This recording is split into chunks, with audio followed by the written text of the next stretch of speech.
Hey, bestie. Hey, bestie. Here we are. It's our first one. First episode. We're podcasting. Oh my god, we're doing it. This is like a dream come true for me. You know this, right? Is it really? It's like my nightmare, but I love it because it's you.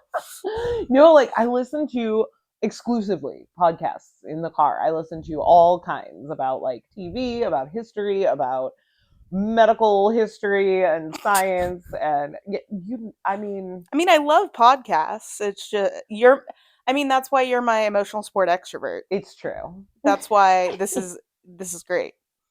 I am so excited though, because just to give our listeners a little peek into our world, I think it was like last week that I looked at you and I said, we should do a podcast. 100% it was last week. And here we are, sitting on my couch in my living room, doing a podcast. So should we just jump right into the episode? I feel like we should just jump right in. Yeah. Jump right in. in. Today we're going to talk about Eureka, Season 1, Episode 1. 111. It's just called Pilot. Such a deep name. Very, very creative in that writer's room. But it was written by co-creators Andrew Crosby and Jamie Paglia, directed by Peter O'Fallon, and it aired originally on July 18th, 2006.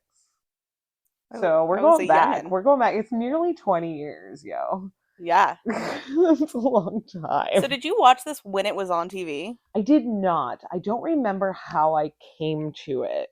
I think I came to it through another show. Okay. I think I was watching Warehouse 13. Gotcha. Which is another fabulous show that maybe someday we'll talk about also. Love that. But they have crossover episodes with Eureka. Ooh. And it's a few seasons away, but you'll see a character from Warehouse come to Eureka. But I think that's how I heard about it. And honestly, I don't remember how I heard about Warehouse 13 in the first place. That one was a little more, I feel like, not mainstream by any means, but it was like more talked about. Yeah, more people talked about it and heard about it. Yeah. But yeah, so I think I came to Eureka through Warehouse 13. I love both shows. Don't ask me which one's my favorite. It's like asking me which one's my favorite cat, Neelix. And so the episode opens on a quote. Mm-hmm. Did you notice the quote? It was the Albert Einstein quote. Yes. And it was, I wrote it down in my other notebook. I wrote it down. Don't worry. Okay, perfect. It's a little knowledge is a dangerous thing. Oh, so is a lot. Yes, I remember now. Albert Einstein. And I do feel like that kind of like encapsulates this entire show, all 5 seasons. Absolutely. It is perfection. That is the quote to start on. They thought about starting every episode with a quote, but then they just decided that would be too cumbersome. So But I love quotes. I wish they had. I do too. That would have been cool. Maybe we'll find our own quotes for each episode. You just gave yourself a job. Oh no. Why do I do this? Why do I do this to myself? Don't worry, I have plenty of surprises for you. I love surprises. So we open on a quote, and then we go to the cold open on a married couple. Walter is tinkering in the basement. His wife is yelling at him and telling him to come to bed. He should have listened to her, but it works. And I will say, I did notice she was reading a very science-y book. Oh. I noticed that immediately. Did you take note of what book it was? I did not. I did not, but Amazon Prime did on... Amazing. But I did not write it down. Oh, but I just knew it was very sciencey. Yes. So obviously she's a scientist also, if she's reading this very sciencey book. Absolutely. Yes. So obviously both of these humans are sciencey, and they are a science couple. Yes. That's all we know. A science couple. Yes. A couple of scientists, if you will. So then hard cut to a driving scene. Yes. And we got somebody in the front, somebody in the back. What were your initial thoughts on who these people were? So it was very obvious pretty quickly. It was a law enforcement agent. Yes. And their cargo. Someone they caught, quote unquote. Somebody they caught. But between the banter, absolutely there was some kind of relationship. It definitely wasn't romantic in any way. Right. But they had... Because it's a kid in the back seat. It's a 15-year-old girl. Right. Yes. And after a few minutes, I was like, it's gotta be like father-daughter. But I was like, maybe not. Like maybe it's just someone he's chased around. Yeah, later on in my notes, and we'll get to it, but like I put like big reveal, it's his daughter, but like really, we didn't see that coming Yeah, it from the wasn't jump. wasn't a crazy big reveal. Was it a No. reveal? Yes. I think in my notes I also put we find out. Yes, But we find out for sure, but we kind of figured it out ahead of time. I literally put in my note lots of sass and banter between the two. They've clearly known each other longer than just a quick arrest. Well, and funny enough, the scenes where they're arguing in the car Mhm. were shot like a year and a half after the pilot. Oh, The really? rest of the episode was shot. So I also watched 2 different commentaries. It's hard to notice, but if you're really looking for it, you can. But that actor was 13 when they shot the entire pilot, Mhm. but she was 15 in those scenes. Oh, that's so funny. So, and if you really look for it, you can see how she aged. Like, if you're not looking for it, you can't really tell. They did a pretty good job remaking her Yeah. up and all that. Good on them. But yeah, they went back and reshot a lot of that like a year and a half later. It was very strange. Interesting. So as they're driving and arguing, another car passes them by. They do. Do you happen to notice what happened? I did, of course. So Zoe Yes. looks over Yep. and she sees herself waving to herself Yes. from the same car Yes. with the same driver. Yeah. So she's freaked. Dun dun dun. Dun dun dun. I see myself. Yeah. I see myself. And then, of course, the out of touch adult thinks she's using slang when she says dog. Right. But there's actually a dog in the road. What does he say back? He says like bro Homie, or homie or something. something Home very girl, I think. home girl. That's what it was. Something very parent trying to be hip. Yeah, it's very like, how dare you use slang with me? I'm Right. gonna use it right back. Yes. And then The dog. So the dog jumps out in front of the car. Dog jumps out in front of the car. They swerve, they crash, and Zoe is teenagering like hard. Hardcore teenagering. Hardcore teenagering. I get some of the frustration, but also teenager. So, anything else to say about the driving and swerving and all that? I did write down like why is she waving? Because it was a creepy wave. Oh, It just felt eerie. But I mean, it's sci-fi. I'm not like concerned, but I am intrigued as to why she looked so happy waving. It always felt like very excited, like yeah. hi. But also, it was just so different than her personality in the car that we'd seen so far. Right, and her mood. Right, and her Yeah, mood and yeah. her like demeanor. Yeah. Yeah. Mm-hmm. Interesting. I wonder. I wonder. I can't imagine why. I wonder if we will ever figure out why. I know we don't in this episode, so Correct. but that's why I can't say anything else. But we may never come back to it. You don't know. Yeah. You know? Kudos to you for like being able to contain your spoilers. I know you well enough that I know it's so hard for you. But also, no, I will be good.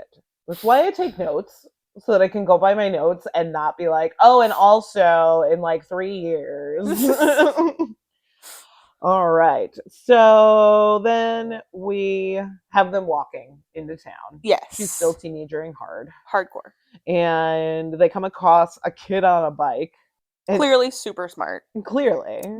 Yes. Because he's got a book in his basket. Physics, I think. Yes. It's a physics textbook. And he's like a child, not like a teenage, like a child. Yeah. Probably about what, 10, 11? I don't know kids' ages. I don't either. We're both childless. This is true. We are just kind of guess. Millennials. He's a child. That's as good as it gets. But he is an Oppenheimer. The Einsteins live on 4th. Correct. Yes. A more mystery. Like, what is happening in this? Well, and I said if it's the same town as the opening, because we don't know that it's the same town as the opening. Oh, I guess we don't, but I mean, but it can be inferred. I would think that as a new watcher, you would assume. Yeah. But I said, clear. Like, is it a town full of just very smart people? Like, what are we getting at here? All right, starting to pick it up. Picking up what they're putting down. So we go to the sheriff's department, and we see Joe. Clearly, someone's excited. We see Joe, who takes Carter down in one swift motion. Yes. This actress's name is Eureka Sarah. She is brilliant. Yes. I can see that already. Yeah. I do really love her. Yes. Yeah. I figured you would enjoy Jo right from the You jump. know I love a tough, grumpy female. That's why you love me. Yes, because you're so grumpy. Okay, I'm not grumpy. But the other one. Yeah, you're tough. Yeah. Yeah. So and then the sheriff comes in and offers him coffee and all that. She's clearly military. Yes. She's reading a military magazine, circling personal ads in the military magazine, which as a single female I can relate to, being like somewhere. It's got to be somewhere. Because when but also being picky. Because remember when you would just go through magazines and circle personal ads? No, Corinne, I'm 10 years younger than you. Oh, that's right. I'm the millennial. You're what? No, I'm still a millennial. We're both millennials. I'm an elder millennial. I'm a mid-range, somewhere millennial. Yes. But yeah, no, and that's one of the things that kind of dates the show, but I feel like that was even like pre-2006. It was. But also, it doesn't, I think anyone watching now that has only grown up with dating apps. Yeah. They're going to be like, what is a personal ad? Why is she But I grew up in the age of also, of newspapers and everything. True. Again, millennial. Yeah. And Craigslist, which was, the first, personal ads. Yes. So. Yes. Yeah, not too crazy for me. Yeah. So, fun fact from the commentaries. Love a fun fact. Lee Majors was originally considered for the sheriff role. Lee Majors is the $6 Million Man. No way. Yeah. But I don't remember if he turned it down or if they just auditioned a bunch of people or if they just decided that this actor, and I should have written down his name and I didn't, was going to be the one for this sheriff role. But they did consider Lee Majors the $6 Million Man. Amazing. Yes. Especially when we get to the end of the episode. Yes. But we'll get to that. We will get to that. So he comes in, offers coffee, kind of makes Jo help the marshal put Zoe into the cell. Yes. The sheriff is very obviously a small town sheriff. He has the vibe. Mm-hmm. Just blasé. We don't get many of anybody around here. Yeah. Yeah. Good old boy, but in the non-racist sense. Yes. Absolutely. Yeah, because the very next person we meet is Henry. Love Henry. The quote-unquote car guy. Yes. Henry's amazing. He is tinkering in the garage with Spencer. Yes. And we know it's Spencer because he yells, Spencer! Yes, because the phone's ringing. Yes. Because they're calling Henry. They're calling Henry because they need a tow truck. Yes. Right. Because he's the car guy. He is the car guy. He's a mechanic. Yes. But he's tinkering in his garage, so I think he does a little more than just mechanics. I think he might. He's making a hover thing. A hover thing. This is science facts. Yes. A hover thing. That's the official word for it. Yes. That is the technical term. Technical term. All right. Somehow it works.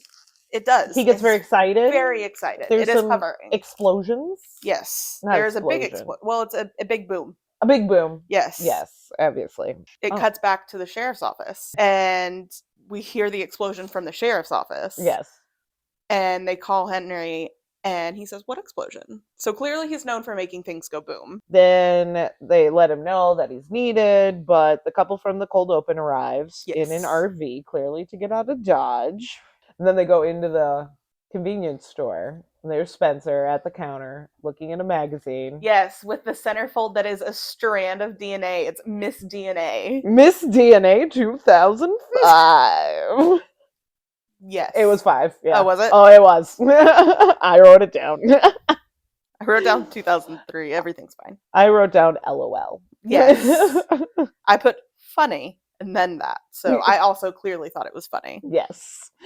That's some hot DNA you got there. Yes. Maddie. Very, very spicy DNA. Spicy DNA. And there's got to be some sort of double helix innuendo in there somewhere, but I don't know where it's at, so. No, I'm not sciencey enough. We meet Brian, the couple's son. Oh, he wants the D. There it is. Wait. You can't say that after I talk about the couple's son. Sorry. I honestly wasn't listening anymore. I was trying to find the innuendo. So then we meet Brian, who is the couple's son. Yes, we do. And he wants better snacks, and who can blame him? His mother hands him an apple and what? Some weed? What is in It wasn't that? Yes, it was not. It was nothing a child would want. No. So he wants better snacks, so of course he gets them. Yes. They go back to the RV. The doggo doesn't like the blue lights. Yes, well, we also see Henry talking to Walter while they're in that shop. True. Saying lots of families go through this, so he's thinking maybe there's marital issues. Oh, yeah. And then he said maybe you should talk to Beverly. What's his face? Walter, there it is, cuts him off and is like, no. Like, he was very insistent on not talking to Beverly. So I wrote, who is Beverly? Yes. Because clearly she's someone either really important in the town or really important to Walter. Something.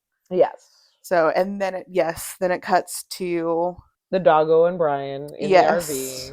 While Susan is telling Walter to tell everyone what happened. Yes. And maybe they'll understand. And yes. He's like, no. And she's like, well, then act normal and shop. And he said, we'll never have another opportunity like this. Yes. It's drama. So much family drama. Oh my gosh. And then we see the magnets in the stores, like the magnetic thermometers, not the right word. Instruments. Yeah. Magnetic instruments. And then also those little solar things in the globes. Do you remember those things? You put them in the sun and they spin. Yeah. And if it's dark, they don't spin. It's something with science. We're going to be saying this a lot. But then, Brian. Where did Brian go? And where did the rest of the RV go? That too. We see like a portal-y thing in the RV when he's in the RV eating his stolen chocolate and the dog is going crazy at those lights. It's kind of like a portal-y thing. Yes. That's the technical term. Yes, the portal-y thing. Absolutely. Then right after that scene, and we're looking for Brian, we're screaming for Brian. Then we cut to Henry and Carter getting his car out of the ditch, getting Carter's car out of the ditch. Yes. We find out Henry is an engineer. Yes, he says, I just do this for fun, meaning working on the cars, which I thought was adorable. Yes. And he used to work on space shuttles. I love the exchange. I was an engineer. Trains? Yes. Space shuttles. Huh. Because I did the same thing in my youth. You worked on space shuttles? No. I had a friend who was an engineer of some sort. And the first time he told me that he was an engineer, I knew it was something sciencey. But I was like, trains have engines. And I felt so dumb. Oh, I've done the same thing to a pro football player. Oh. I was working at a bank at a time, and Golden Tate, who was a sports ball person. Yeah, okay. I got you. For you. Thank you.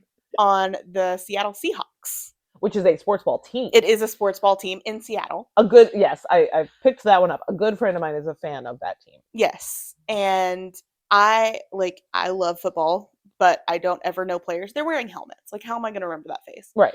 And someone came into the bank from Seattle when I looked at his ID, and I was like, oh, nice. What do you do up in Seattle? And he's like, I play football. And I said, on like a rec team? Or do you like coach? And he's like, on the Seahawks? And I was like, oh. Have a great day. And that's how I met a pro NFL player. Wonderful. I'm sure he remembers you. Probably. If you're listening out there, what was his Golden name? Tate. If you're listening out there, Golden Tate, email us. Yeah. Also, you have beautiful eyes. That is really good. Because again, helmets can't tell. Yeah. So it's good that you know that. Absolutely. You looked directly into those blue eyes and said, on a rec team? Customer service. Oh, like flag football? Got it. Cool. So then we go back to the sheriff's office. Oh, by the way, this is now the beginning of... Where's my list? So many pages of notes. There's so many pages of notes. I have a running list. Here it is. Of Henry's jobs. I love this. Okay, so right now we're up to 2, mechanic and engineer. Yes. And I suppose we can also include inventor. because of his tinkering in the garage. Yes, that could also be more of like an engineer thing though, like someone Yeah, else. Yeah, that's like true. it's Okay, so we'll say mechanic and engineer. Yeah. Right now. Perfect. Okay. So far, we're up to 2 of Henry's jobs. Yes. I have a running list. I love this. I feel like eventually this is going to have like a jingle, like a sound for Henry's jobs. Then your dad needs to write it for us. We'll get on that. So now we go back to the sheriff's office. Ned Carver is claiming aliens abducted some of his cattle again. And Joe, with her phrasing. And I don't even remember what the quote is because I wrote Joe phrasing in parentheses anal probes. Yes. I don't even remember what she said. It was something about like, let me know when they upgrade or when we get to the anal probes or something. Oh, yes. Joe, it was like, I'll be concerned then. Yes. Kind of thing. Yes. But very funny. She didn't say I'll be concerned then. She just, just let me know when we get to the anal as soon as it left her mouth, she knew that it sounded like she was saying, I'm into it. Like, I'm into butt stuff. In the sheriff's office, when Joe's talking about this, and the sheriff is like, we need to go, Joe presses a button on the desk, and it opens to this closet of, like, hazmat suits and a full arsenal of very crazy-looking tech guns. So clearly this as I put it, clearly this town has seen some shit. And clearly Joe is prepared for all of it. And unfazed. Yes. And I love. I'm kind of excited to use it. A little excited, probably about the guns. Yes. Definitely not the hazmat suit. She doesn't seem like a hazmat suit kind of person. I think that if she has to put on that hazmat suit, it's a bad day. Yeah, absolutely. It's a bad day. Right. Yeah. So Joe grabs her guns. She does. Which will come into play here at Henry Station. Yes. As she's trying to pass it off to the sheriff, and he's like, will you chill? Yes. Basically. So funny story. Love a funny story. That gun was the same prop gun, or the same gun that was used in Blade Trinity. I knew it looked familiar. Just repainted. So I started us an Instagram, and I will post like a top and bottom, like you'll see Joe holding the gun, and you'll see Patton Oswald holding the gun. I love that. What's our Instagram? Let's shout it out. Oh, Instagram already? I was going to shout it out at the end of the show. We'll do that too. But our Instagram handle is at You Should Watch Podcast. So yes, her big gun. Sheriff's like, oh, please. It's like, will you just relax? Yes. And she looks so sad that he didn't take the gun. She was so sad that he didn't take the gun. But when they're chatting, this is one of the funniest moments. And it was ad-libbed. Carter tries to hand Joe his jacket.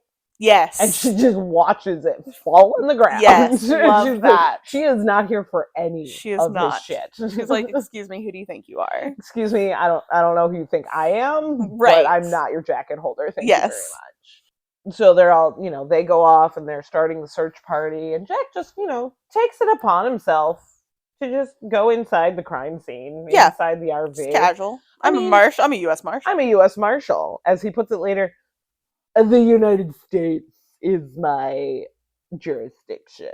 Yes. Well, dude, you're in a strange place with strange people. Have some tact. With and let's not skip past. They already have this whole crime scene taped off. Mm-hmm. The sheriff has it under control. They have things tarped and under. I don't know, more tape, I guess.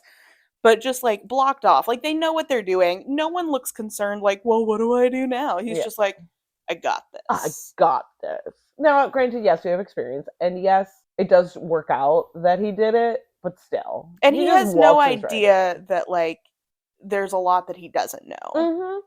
So I can't blame him, but also chill out, dude. Yeah. But I love a sardonic, sarcastic, grumpy trope. I love the grump trope. Yeah, or the kind of arrogant almost. Yeah, a little misanthropic, mm-hmm. Yeah, I love it. So he's investigating, and so then Allison comes in. Allison Blake. Allison Blake. Department of Defense. DOD. Oh, yes. Boss lady. Yes. Oh my gosh. Seriously. 100%. Jack tries to mansplain the whole scene to her. Oh my gosh, yes. I wrote in my notes, not a good look, Carter. No, absolutely not.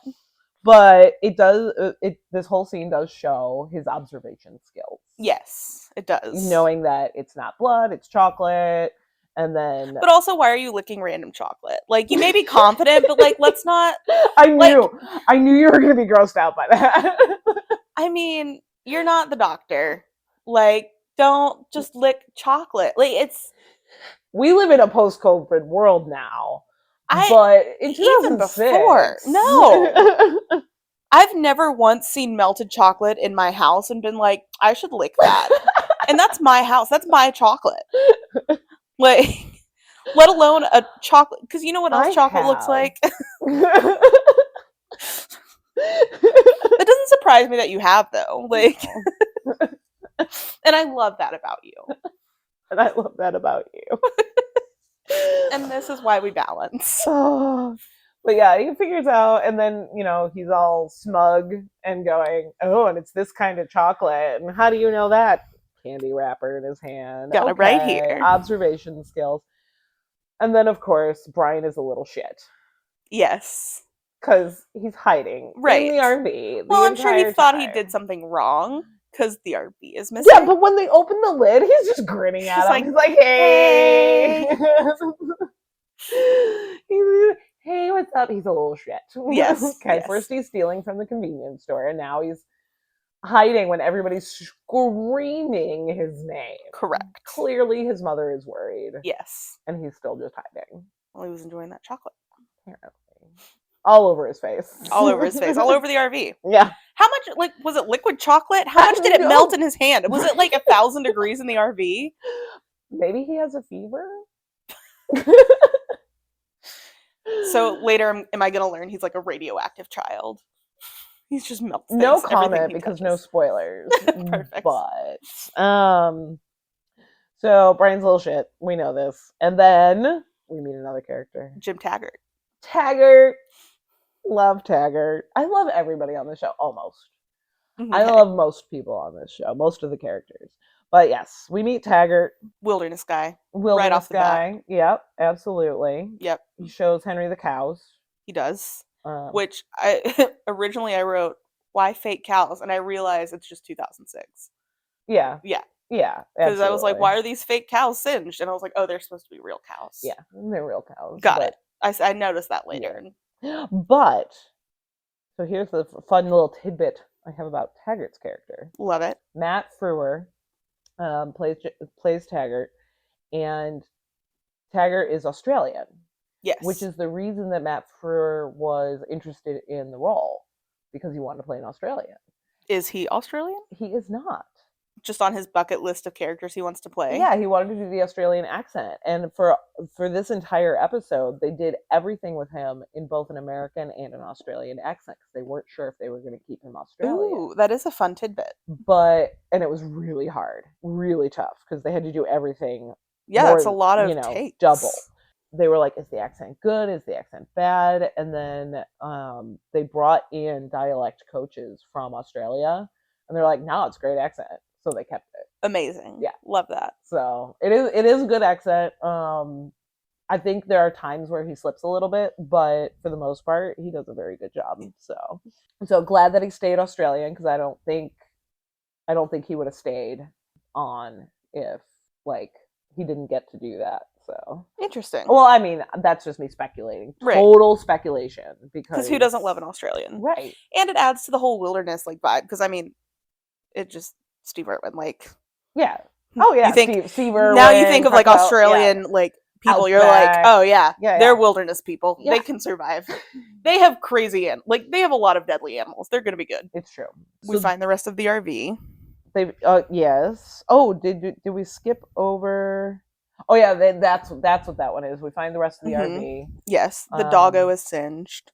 Yes, I was very sad. I also originally thought maybe their dog was the dog that ran them off the road, which, by the way, the sheriff said that dog's given us a lot of trouble. Right. So I was like, is that the same dog?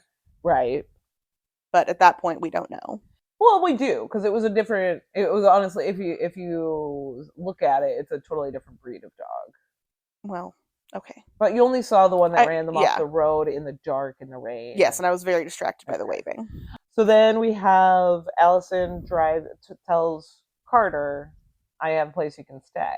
Yes. And so they're driving. There's a little bit of car flirting happening. Were you picking up on the flirtation? I was picking up on the flirtation, and it was very much him flirting with her flirting back, but it's that will they won't they vibe immediately. Yeah. Like, are they going to, or are they not going to? Like, that sassy kind of flirting. Yes. And they get to Beverly's Bed and Breakfast. They do. Well, it says Barlow's B&B, doesn't it?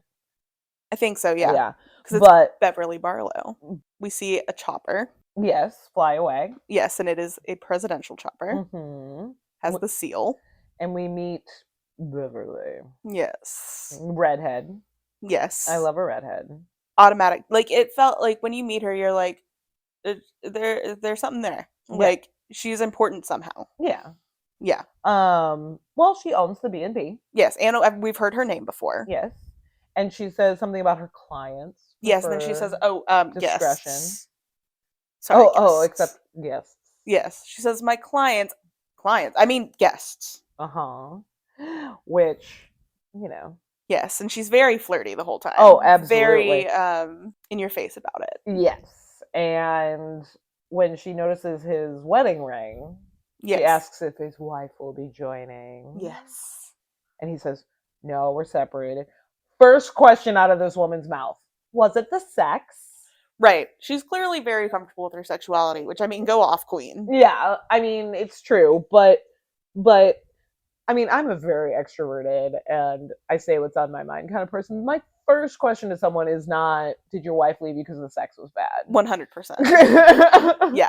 Clearly she wants a little bit more than a guest, if you will. So then we go to the woods. We do. Ooh, mystery. Something is missing from a restricted area. Yes, from some facility. Yes. We meet two characters. Yes, we meet Doug Fargo. Yes, and Warren King. Professor Warren King. Professor. Who is played by Greg German. Mm-hmm. Who I think is, yeah. I could not figure out where I knew him from.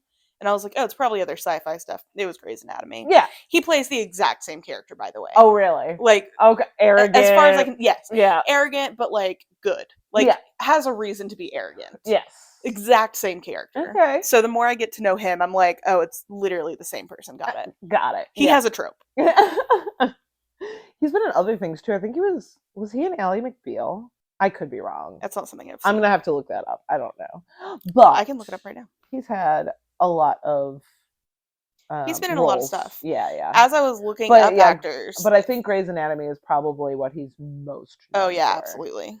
But yeah, I was looking up a lot of the people on IMDb, and I will say, both Joe and Jack have been in Hallmark movies. So it's a very Hallmark... Yes, they have. Hallmark kind of crowd we have here. He was in Ally McBeal. Okay. Yeah, I am in 112 episodes of it. So. He was a main player. He was a main character. And I think also in that one he played some sort of arrogant person. It's been forever since I watched that show, so yeah, he's been in lots of stuff. He was also in Once Upon a Time. Oh yeah, he played Hades. Yes, which is perfect for him. Again, arrogant, like cocky kind of guy. So we like Warren King for his arrogance. Yes, we do. Which is weird to say, but yes, it's true. And we have Fargo, who is like his little shop boy. Yeah, what it feels like. His assistant. Yep, little glasses. Yes, little nerdy guy. Yep, little nerdy dude. So now we're back to the B&B. Yes. And he's topless. He is. Jack is topless. Colin Ferguson says that he was not a fan of being topless. Interesting. On screen. For what reason? Did he give one? Just like, modesty kind of reasons. But you know what? I am a fan. I was very much a fan of Colin Ferguson walking around half naked. Yes, I appreciate him making that artistic choice for us. Here's an artistic choice I do not appreciate. We almost had a Jack Carter naked butt. We all could use a naked but they Jack cut Carter it butt. out. They filmed it. They cut it out. I think that needs to be on the extras on the Blu-ray. Or maybe they didn't film it, but it was in the script. but we almost got a butt, and I was robbed of my Colin Ferguson butt, and I'm very upset. I think I should probably at this point let you and our listeners know that Colin Ferguson is my boyfriend. Perfect.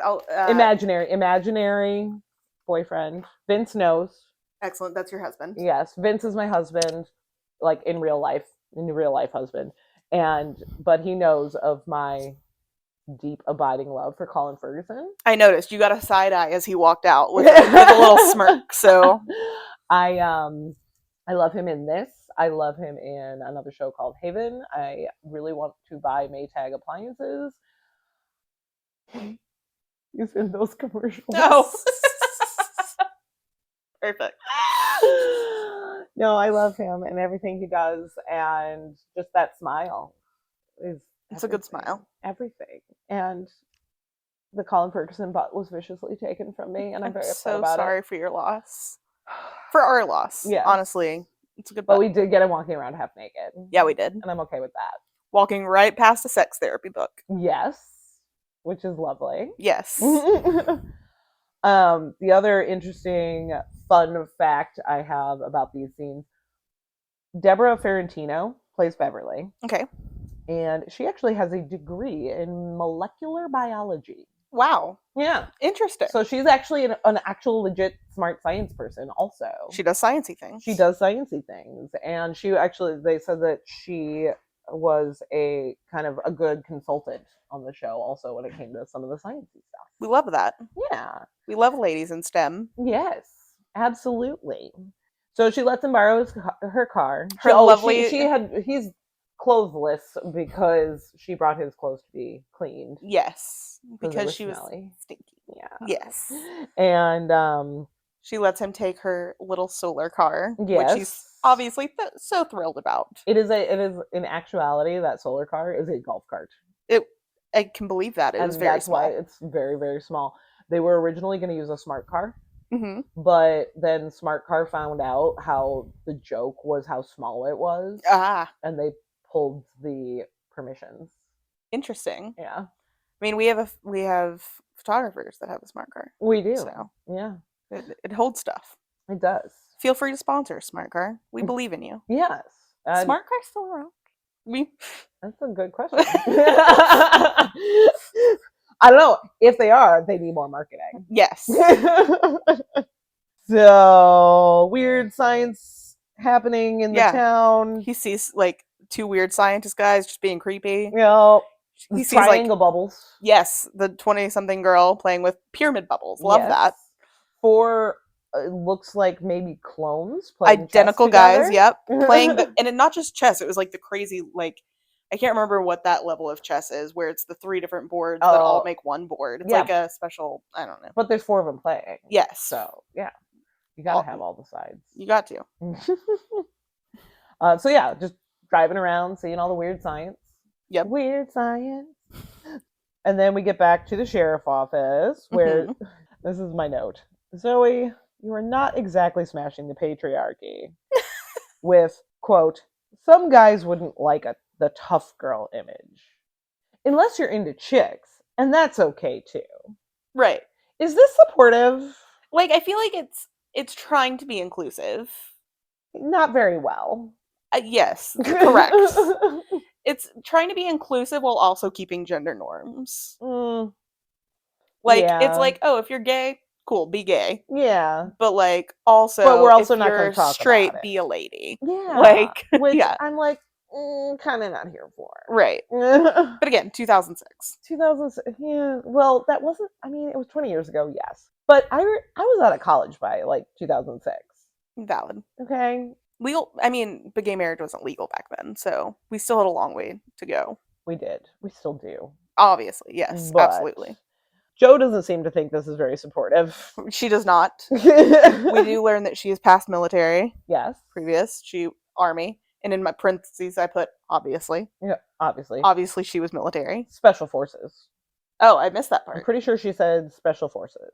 That sounds familiar. Yeah. Or Army Ranger or some, not just Army, but like the really high up kind of Army stuff going on. Things I don't know about. Sports, military. Right. I got a guy. Let's add those to a running list because there will be a lot more things I do not know about. And then we see Carter on the sidewalk. Speaking of things we don't know about, we see the Archimedes statue. Archimedes. Eureka, get it? Get it? Do you? I don't. But math. Math and sciencey things. Archimedes was the scientist that is like credited for saying Eureka. Oh. Wow. And it happened when he stepped into his bathtub and noticed the water rise when he got in and came up with the idea of like water displacement. Interesting. And then exclaimed, Eureka! Good for him. That is a hell of a word to be like known for. I know. And now it's like, did he make it up? Like, where did it come from? I don't know if it was like in use. Like, I mean, this is like ancient Greece. That's fair. I think. So I don't know if it was like in use, like by like the common vernacular, and he's just known for it because that's what he exclaimed, or maybe, yeah. Or if he did make it up. Yeah. Who knows? If you do know, listeners, let us know. Yeah. If you happen to know. Educate me. The origin of the word. And feel free to correct me because I'm probably wrong about the whole ancient Greece thing, but let's add it to the list of things we don't know. Right. The formula. Yes, we see that this kid is also another genius. So you remember when you were a small child? Yes. Did you use chalk on the sidewalk? Yes. Sidewalk chalk? Yes. I did too. And I mean, every kid just writes out physics equations. Right? Absolutely. Mm-hmm. All the time. All the time. Just solving world problems. But that physics equation is a real equation. Oh, really? Yes. What is it? I don't know. Okay, but perfect. It is a legit physics equation of some sort, and that the kid actor who plays Kevin, his name is Meshach Peters. He actually memorized that entire equation. Wow. And could do it. Like, he's already I just see it. He's an incredible actor. Mm-hmm. Like, I want to know more about him as a person. Yes. But I am afraid to read a bio of him without spoiling anything. Right. So I might have you find me a bio of just him as a person. Okay. I could just do that for you. Because I like, especially when someone's playing someone with special needs. Right. Sorry, which this is jumping ahead in the episode a little that we learned that, but I just want to know more about the actor. It's sort of evident when we meet him. Right. Because he asks, when's your birthday? And then just automatically comes with, you're a Tuesday. Right. I'm a Tuesday. You know? So, I mean, you kind of... You get the vibe. You get the vibe that he's some sort of savant. Yes. Yeah. Yes, absolutely. So Joe goes into the sheriff's station now, and Joe is rightfully annoyed that she is on babysitting detail. Yes. Well, the men go and do the things. Right. Ugh. Which we already know she hates with the jacket. Yep. And then here's my note. Was it a big reveal that Zoe is his daughter? I just write, yep, there it is. Yep, there it is. We find out Zoe is Jack's daughter. Yes. And that she ran away from her mom. And then we go back to Henry's. Oh, and she's got a big beef with Dad. And oh, yeah. How Dad ran away from Mom, too. Yeah, lots of daddy issues. Yeah. Teenagering hard. Yes. All the angst. Yes. Back to Henry's. Yes. Well, did we go? Okay. So we're back to Henry's garage. Yes. Henry's not there. Okay, so Jack bends down and like touches the dirt. Why? I have never figured that. What does he see in the dirt? Why is he touching the dirt? Because then he just stands up and follows the dog. He doesn't do anything with the dirt. Why is he touching the dirt? Interesting. I didn't... Questions that we will never have answers to. Okay, perfect. So he follows the dog into the woods. I think it's just like cinematically a very detective-y thing to do. Yeah, I suppose. Like, because whenever, like, in cop shows, they're like, this kind of mud is only in this place. Like, just a detective-y, like, vibe. All right. I'll give it that. But it's something still like weird. That. Yeah. Follows the dog into the woods. We find cows. We do find That's the cows. Where we see the cows. That's where we see the cows. That's where we see the cows. And it looks like someone made me a steak. They carved off part of the cow, walked it next to something warm, and put it on my plate. Yes, we love that. That's how I like my steak. Yes. I literally wrote, fake cows, hot trees, blow dart. What am I watching? Because Jack gets blow darted. Yes, he does. Blue darted? Blow darted. Blowed darted. What? Not blowed. Not blown. Not blown. All right. Yes, he gets blow darted, passes out, and he wakes up in Taggart's Jeep. Yes. Yes. And he does walk into the trees originally because the dog walked in front of his car again. Right. Again, being a problematic dog. Yes. The dog has issues. Yes. Although, the dog so far has brought Jack to where he needs to be. Exactly. So is he. Do we love the dog? Do we hate the dog? I mean, it's a dog, so I mean, we always love the dog. Right. Always love the dog. Always love the dog. So we're in Taggart's Jeep. He's in the back in like a cage. Yes. In a very interesting vehicle. Yeah, it's a Jeep. It's a Jeep, but it's like modified as a cage. Yes. Yes. Yes. Because he says he's the basically animal control is what Jack calls him. Wildlife containment specialist. Biological containment specialist. Yes. And Jack goes, "You're a dog catcher?" Yes. He says biological containment specialist. He caught you, Jack. And Taggart also hates the dog. Yes, we learned LoJack. LoJack is the dog. And Taggart, LoJack. Yes. It's not even like a hatred. It's like it's his nemesis. It is. He absolutely is his nemesis. Yes. And it makes me giggle. It's very Tom and Jerry. Yes. It very much makes me giggle. Anything else about Taggart right there? Nope. Okay. What's your next note? Joe and Zoe are becoming besties. I said Zoe and Joe are bonding. Yes. They're bonding over dating and the personal ads. Yes. And Carter gets all demanding, but the women put him in his place. As they should. As they should. Then we come to the next scene, which is at the sheriff's house. Yes. I will say there was a Twilight Zone reference. I literally just wrote down Twilight Zone reference. So yeah, before we get to the sheriff's office, or the sheriff's house, we're in the sheriff's office with Zoe, Joe, and Jack, all in that little... Jack's having a hissy fit. Yes. And he says, 1 minute I'm doing whatever, and the next minute I'm stuck in the frickin' Twilight Zone. Yeah. Which I'm shocked that you missed anything to do with the Twilight Zone. I'm sure I heard it, but I've heard it so many times that I'm like, oh yeah, if it were like a deep cut reference to Twilight Zone, I'm sure I would have written it down. It would have been something really, yeah. But he says Twilight Zone, which I love, because I love any reference to all my nerdiness. And yes, absolutely. I love the Twilight Zone so much. We get to the sheriff's house. We get to the sheriff's house. LoJack lets himself in. LoJack lets himself in. The sheriff is unbothered. Yes. He likes LoJack. LoJack is his buddy. Just hanging out. Even though he's a problem. Yes. He's still his buddy. Right. LoJack goes to get a sandwich from the fridge. Oh, but something weird is happening. The sandwich is like frying / dissolving / like, I can't think of portaling? Like singeing. Oh, yeah. Yeah. And so LoJack gets out of Dodge. Yes. Why did the sheriff just sit there?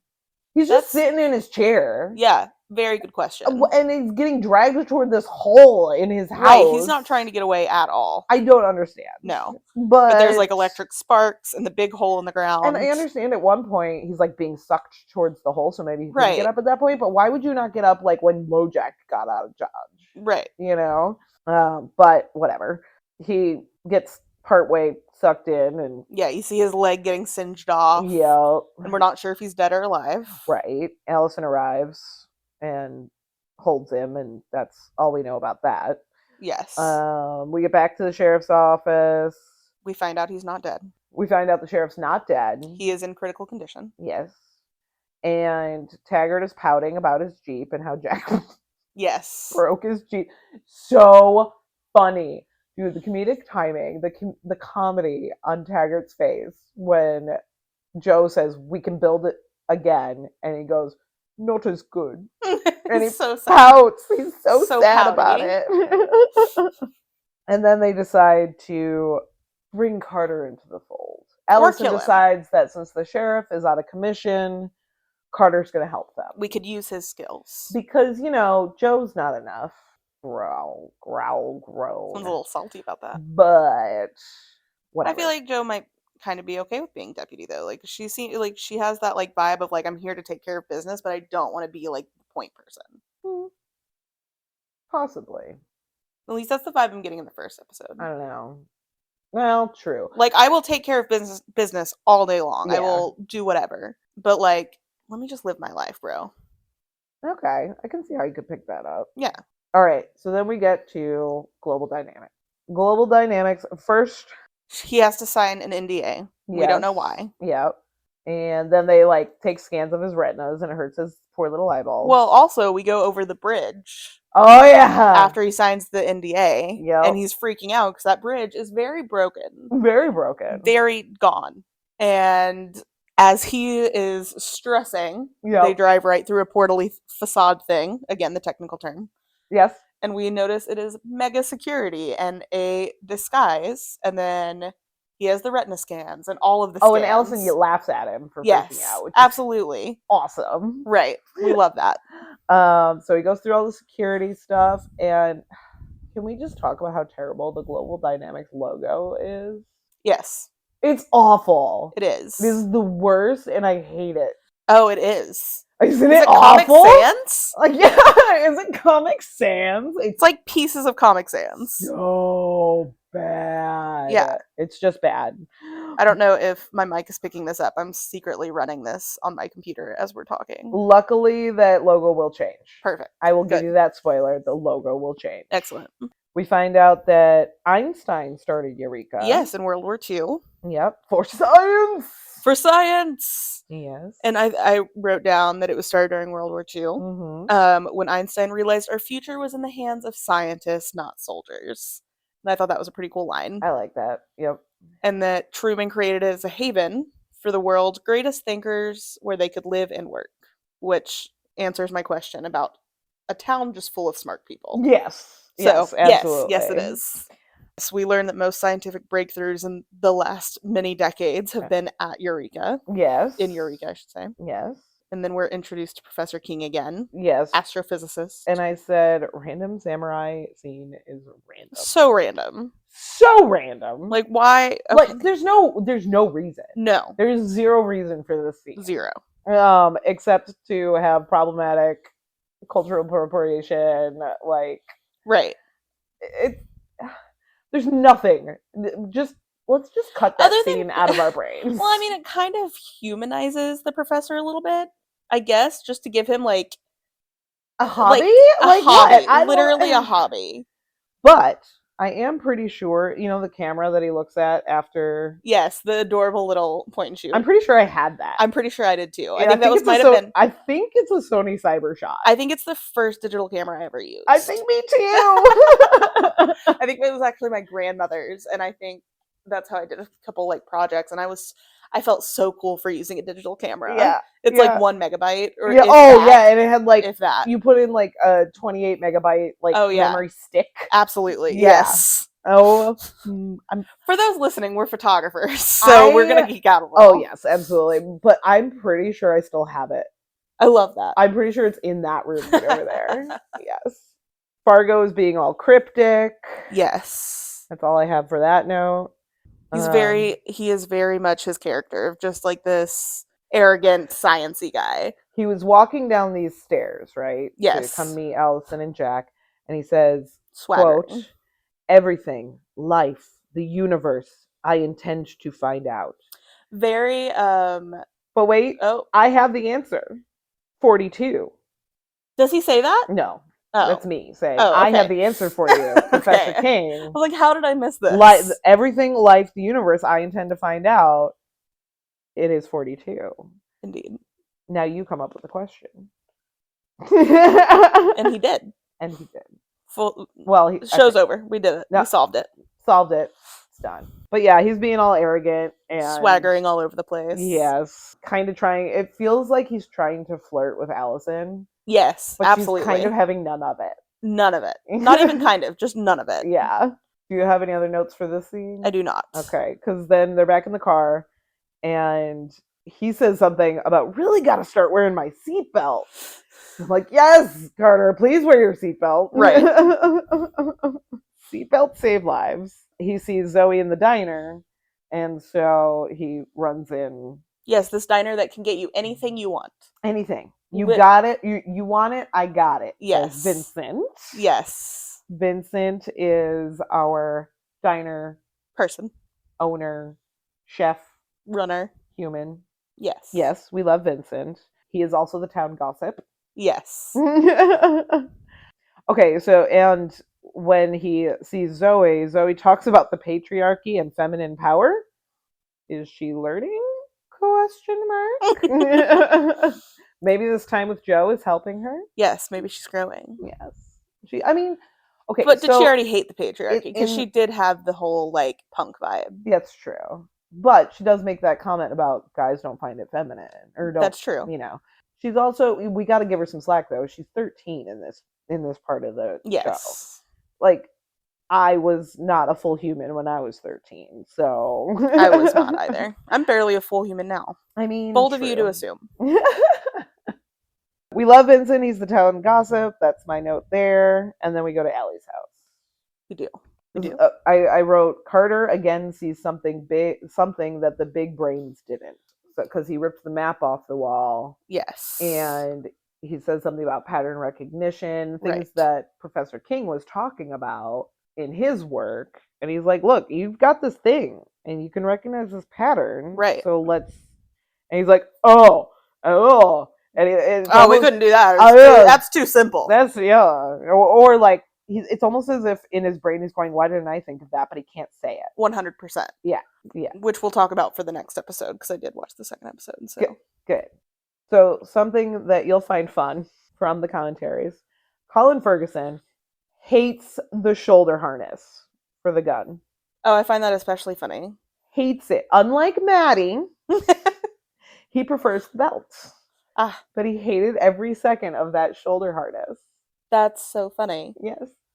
Because, again, as photographers, one of us wears a shoulder harness and one does not. Yes.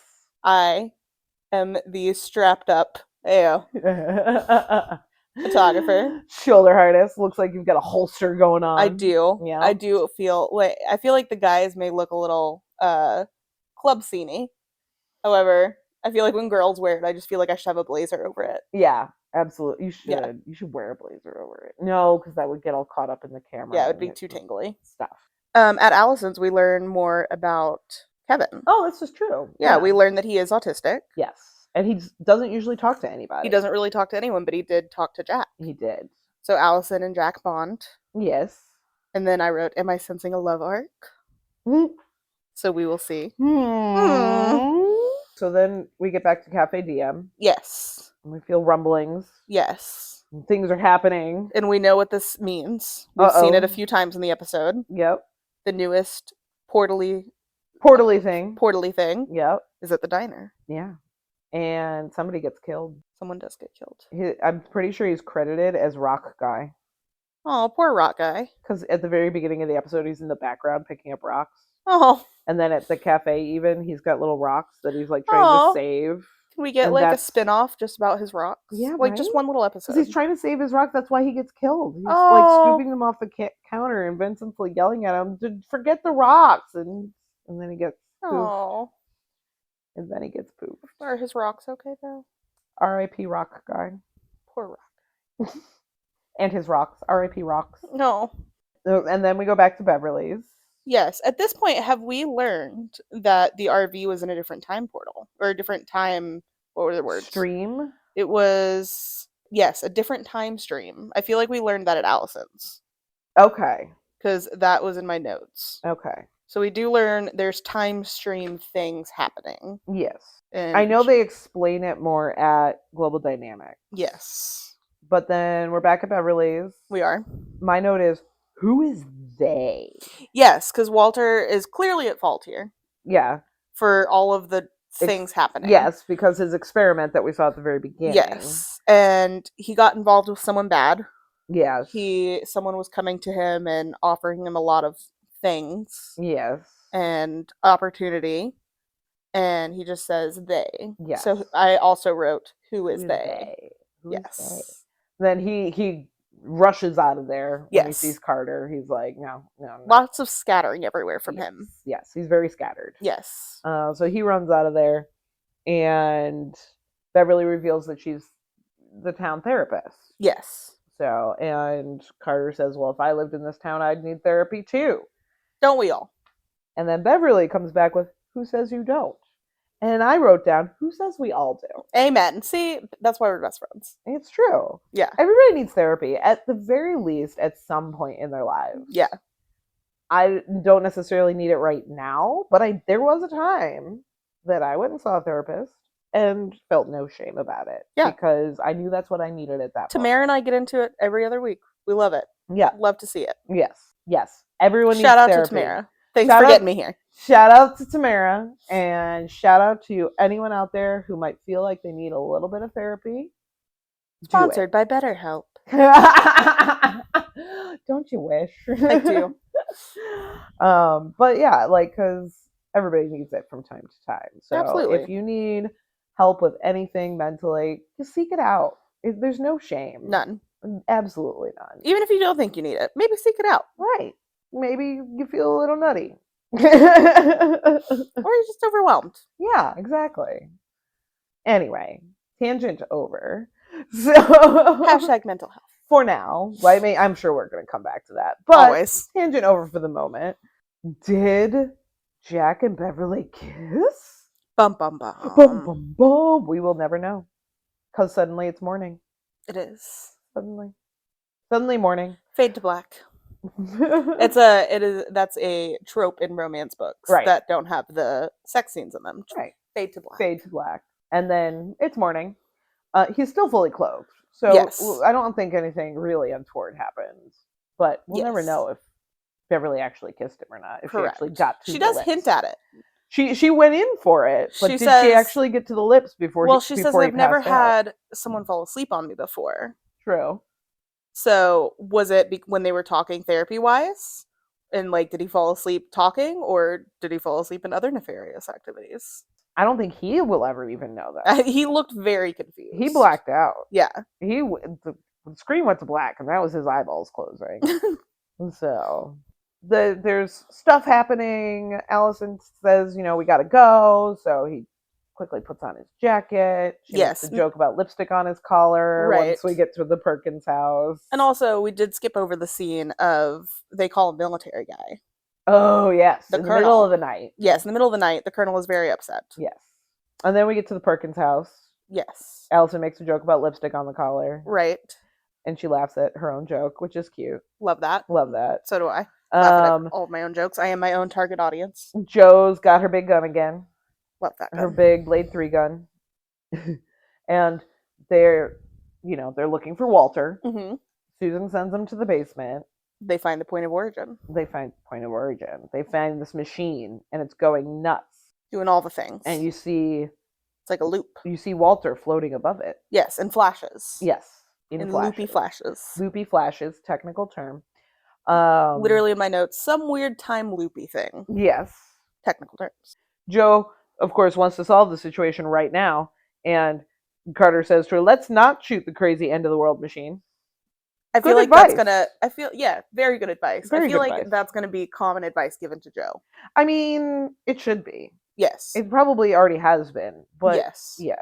Let's not shoot the crazy Correct. end of the world machine. Absolutely. Yes. Military guys show up. The military guys show up, freak them out a little bit, but Yep. they show up. And so the second in command military guy, in the commentary, when I was watching the commentary episodes, they kept calling him Buzz Lightyear. Because apparently he looks like Buzz Lightyear so much that he'll go to the mall and kids will run up to him thinking he's Buzz Lightyear. Oh. I know, it's cute. I don't even know the actor's name, but in the commentary they kept calling him Buzz Lightyear. I love that. Lightyear. And the military. Oh, I see it. I see Yeah. it now that I'm looking at a picture. And the military guy, the colonel, Uh-huh. Colonel Briggs, I think. It is right here. It is, yes, Colonel Yeah. Briggs. Colonel Briggs, Gary Chalk. Gary, yeah, that actor is also the voice of He-Man Amazing. from the 80s and Megatron. Wow. Yes. Look at him go. Yeah. So, I mean, nerdtastic right there. Very nerdtastic. Yes. And then we have a bunch of stuff happening, and my notes skipped. So a did mine. bunch. We're Like, dealing I was with just military enjoying the things. episode at this point. Yes, we're dealing with a lot of military. Yes. There's military trucks. They go from the basement to the facility in the trucks. They're in the professor's office. Everyone's worried about their kids because they can't leave. Right. Everyone being Allison and Jack. Yeah, and oh yeah, because they hustled everybody into a bunker of some sort. Yes. Um, With the big chalkboard. yeah, and Jack is about to get shot in the face trying to get to Zoe. Yes, and they're also trying to figure out how the machine that Walter built works. Right. That's what we're looking at. And they show that the machine, or that the parts that are getting sucked up are getting sucked into a different time stream and going back in time, I think. And spit back out. And then spit back out, and then they're in a different location because of the rotation of the Earth during its Sciencey slip. things. Interesting. Yes. Sciencey things. Yes. Yes. Lots of sciencey things. And they get all of Walter's notes and chalkboards and stuff. So we're looking at Walter's formulas. Yes.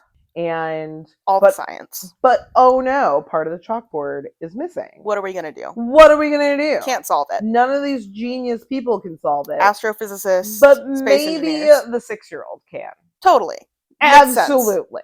The 6-year-old. Yes.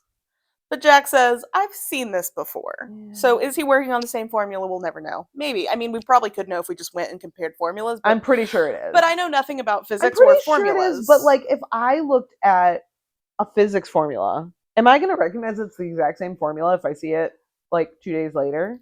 Valid. Like, he could have an eidetic memory. We don't know. He's a detective. He remembers things differently. Okay, he does.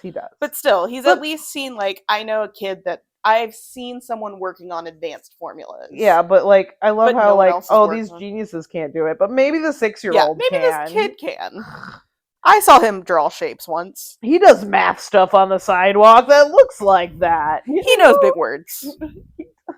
He knows I'm a Tuesday. He knows I'm a Tuesday. This kid gets it. At this moment, it looked like a Stargate. It did. It did look like a Stargate. Ring 1, Ring 2, and they even talked about it like it was a Stargate. Yes. And I was like, yes. Oh, one of my favorite moments. Henry, do I need goggles? No. And then he puts on his giant goggles. No, these are a fashion choice. He doesn't say that, but that's what I'm imagining is going on in his brain. Yes. We love Henry. So they get it fixed. They did it. They remake the Orby thing. Which I also thought it was a very special moment when Jack sees Kevin trying to work on the puzzle. Right. And the equation. It's basically. And like they're all really frustrated because they're like, it's a 6-year-old kid. This kid can't do it. Right. But Jack is in it. He is like, I got this. And the mom's saying, he's not like other kids. Because it's the mom, so no one's going to believe her anyway. And then Jack's like, what's the difference here? Oh, wait. It's not on the ground. Right. We love accommodations. Yes. So he makes the accommodation. He puts the chalkboard on the ground. And Kevin fixes it. He does it. Kevin does it. Yeah. Kevin's genius. The 6-year-old did it. 6-year-old did do it. I just don't know where that mental leap was. But good on him for making that mental leap. Yes. Because Kevin fixes it. And when they do fix the Orby thing, did you notice when they're like, because Jack and Zoe and Allison and Kevin are up in the little observation area. Yes. And Allison just hugs Kevin and they both look so proud. Yes. And I love that moment for those two. It's a very good moment. Yes. And she also, it's like a little bit of relief too. And I'm sure like anyone that has experience with someone on the spectrum or a child, especially on the spectrum, like just that little bit of like validation. Yes. That it's not just crazy ramblings or that they still have a place in the world. Yeah. Like we could make that a lot more deep than it probably is. But I just think that's why it's so sweet is like, yeah, that's got to be a relief. But yes. But also just proud mama moment. Yeah, just proud mom. And proud kid. Yeah. Like, look what I did. I did that. 100%. I knew I could. Yeah. You know? Right. And then... Big boom. Everything is fixed. We see stars. Yes. We see that like force field almost. Stars. Yes, the force field go over the town. Much like it did when the original Big Boom happened. Yes. And then I wrote so much science happens. The day is saved. Yes.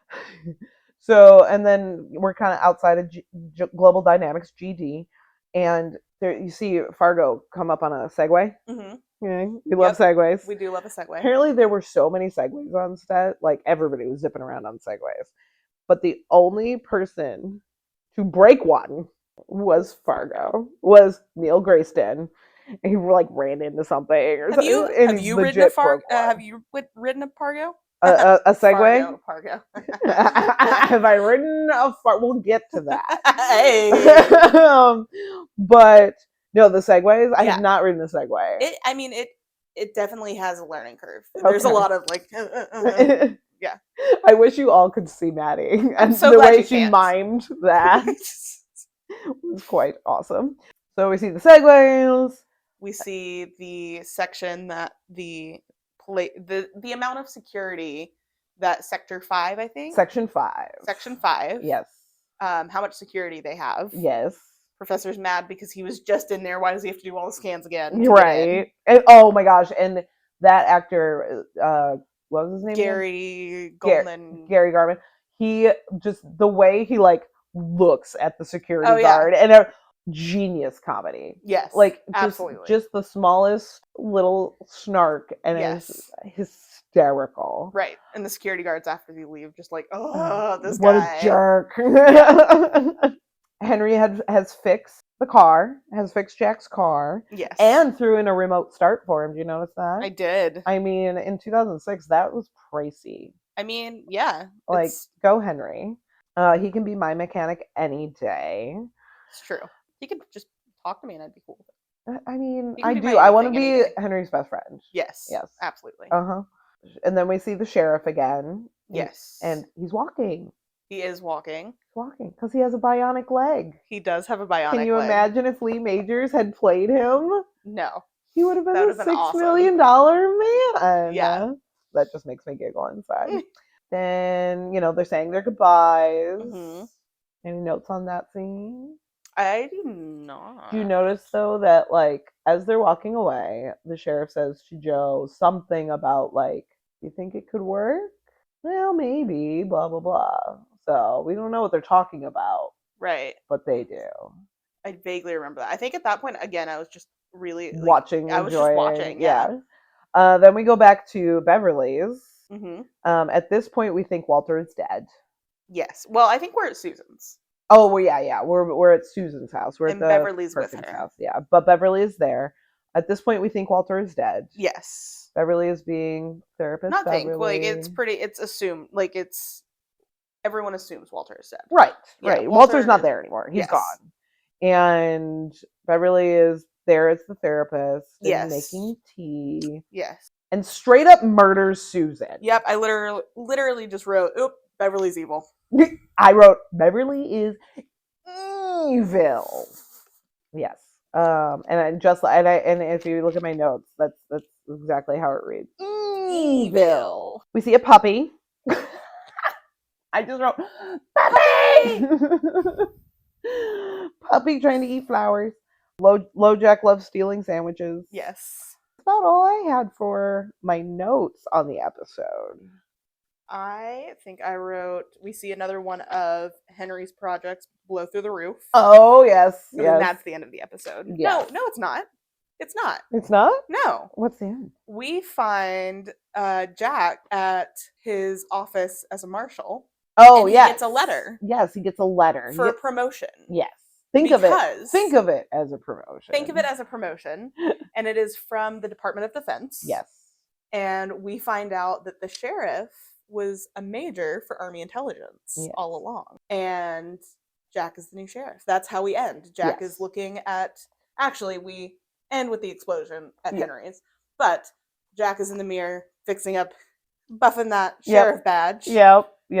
And I had a feeling that's how they were going to bring him back. Yeah. I didn't know if it was in the aspect of being the sheriff, but I knew they were going to bring him back somewhere.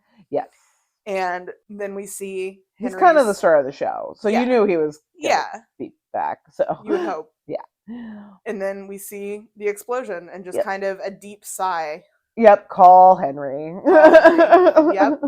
And that's the episode. Yeah. Do you have any questions right now? Or? So my only question thus far, what's going on in the sense that we see them arrive and leave. They leave in the same car. Yes. Uh-huh. But why do they pass themselves? Is it some kind of protective field on the bridge where they have to pass something? Is this town hidden? Is it like a mirror? Is it like a projection? So how do they pass themselves? What's the timeline issue here? Yeah. So That that's is a the question. only. That is a question. That is a question I will not answer. I didn't think you would. All right, I have a game for you, Maddie. Okay, I love a game. We're gonna play Perfect. Smash or Pass. Here for it. I'm gonna keep tally. Here's my pen. Okay. Gut reactions. Okay, Smash or Pass. Sheriff Cobb. pass. Pass. Taggart. Who? Taggart. Oh, pass. Pass, but I do want to talk to him. Yeah, I want to hang out with him. I want to hang out with him. Yeah, I want to hang out with the sheriff. Yeah, the sheriff. I wouldn't hang out with the sheriff. I don't know. He's weird. Allison Blake. It's smash. Smash. That was a lot quicker of a reaction than it sounded like because it was just immediate. Yeah, smash. Yeah, smash. Henry. Smash. We'd have fun. I knew you would. We'd have fun. For me, it's a pass, but also only because like I want to be his best friend. He's creative, so it'd be an adventure. Yeah. And he'd make you laugh. You know, I feel like he'd like make you laugh and then like make you a sandwich after. Yeah. Smash. Joe. Smash. No. Warren King. Pass. Too arrogant. Yeah. Fargo. Pass. Smash. Really? Oh, smash. Really? Oh, not my type. Although too much like not stuttering. What's the word I'm looking for? Too much like I don't know. It's too nervous. Vincent Diner. Oh, pass. Oh, okay. Yeah, pass, but only because I'm not his type. I feel like. Yeah. Colonel Briggs. Pass. Sheriff Carter. Smash. All of the smashing. I feel like some of my gaps should be edited out because none of them were supposed to be gaps. I like they were gut instincts, but I just think I was enjoying the thought process too much. For the first 3 episodes anyway, I have a smash or pass game for you. I love this. Yes. My favorite game. Who are your favorite characters? I love Allison. Yes. I love Joe. We love strong female characters. It's true. That take no shit. Yes. That no, like their worth. Yeah, yes. Exactly. Yeah. And know their power. Yeah. And know their place. Like that sounded way worse. They know they have a place. Yes. And they own own their space. And yes, they're not afraid to take up space. Yes, exactly. I love a sarcastic grump. Like I love it. So I love Jack. Henry is my top fave. Like just that will never change. I'll give you that Thank spoiler. Henry. I had a feeling he was just Joe always Morton the good is so brilliant. Yes, just as an actor, and he knew who Henry was from the jump. Good, and you can tell. Like you can tell it was like a love letter almost to the character. And it's not like the character never changes because he does. He grows and changes, but he's always Henry. Like Joe Morton is brilliant. Perfect. If Eureka had actors, Joe Morton would be there. He'd be the genius actor. Yeah. I love that. Yeah, I kind of love Fargo, obviously. I just love a little nerd. Yeah. But that's, if you know anything about me, you know that. I do know that. I love Taggart because he's wild. Yes. I appreciate him as a character. I wouldn't smash, but I do appreciate him as a character. Oh yeah. I love Kevin. Kevin's awesome. And like just from this initial episode, you get to meet so many brilliant, wonderful people. Yeah. We're going to have fun watching this show together. I can tell. I'm very excited. You know me well enough to know, though, that it's also driving me crazy to not just be able to watch like 10 episodes in a day. Oh, absolutely. Yeah. But first we have to record at least a few before we start binging. Well, no, I don't know that we can do that because I won't remember. Like when I binge, it's not for content. Like it's not for absorption. Yes, absorption. Sciencey word. Yeah. It's not to remember. It's to just get it in. Yeah, mainstream it, mainline it. One of those words. Drugs. But you got to absorb. Yes. You got to absorb. Yes. I also made a note about how difficult it was to take notes when you have no idea what you're expecting or what you want to notate and talk about because you don't know what's happening. And that is me as the analytical one. It is my nightmare of not knowing what format of notes I want to take. Yes. So amazing. Well, I think since we've been talking for a very long time, probably about 2.5 hours. Oh, so sorry. Don't worry, the podcast won't be that long, but we've been talking a long time, and I think that's where we'll leave the pilot episode. Madi and Rin are a pair of best friends and photographers. We have no affiliation with Sci-Fi Channel or the producers of Eureka.